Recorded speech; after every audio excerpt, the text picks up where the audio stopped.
వచసా చరితం వదామి శంభో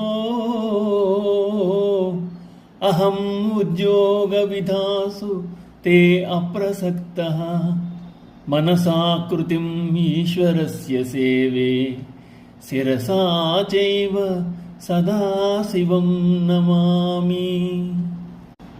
పరమేశ్వర, నిన్ను సేవించుటకు గల ఉన్నతమైన యోగములు నాకు తెలియవు. అందువలన శంభో, వాక్కు చేత నీ చరితమును పలుకుతున్నాను, మనస్సునందు నీ స్వరూపమును ధ్యానించుతున్నాను, శిరస్సుతో సదాశివుడువైన నీ యొక్క పాదపద్మములకు నమస్కరించుతున్నాను.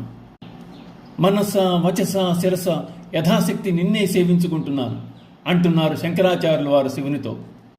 విభో, ముందు శ్లోకంలో చెప్పినట్లు శ్రీరాముని వలె నిన్ను నేను అర్చించలేను, అగస్త్యుని వలె నిన్ను స్తోత్రములు కీర్తింపలేను, బ్రహ్మవలే ధ్యానమగ్నుడను కాలేను, కానీ యథాశక్తి నిన్ను సేవించగలను.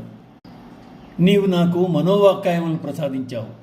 వాక్కు చేత నీ చరితమును గానము చేసేదను, మనసును నీ ధ్యానమును సలిపెదను, శిరస్సు వంచి నీకు పాదాభివందనం కావింతును.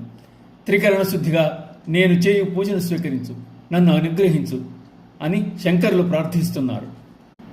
ఇదే అర్థాన్ని వచ్చేలా కులశేఖరాళ్వార్ తన ముకుందమాలా స్తోత్రంలో భగవంతుని త్రికరణ శుద్ధిగా ఎలా సేవించవచ్చో తెలియజేశారు. నమామి నారాయణ పాద పంకజం కరోమి నారాయణ పూజనం సదా వదామి నారాయణ నామ నిర్మలం స్మరామి నారాయణ తత్వం అవ్యయం.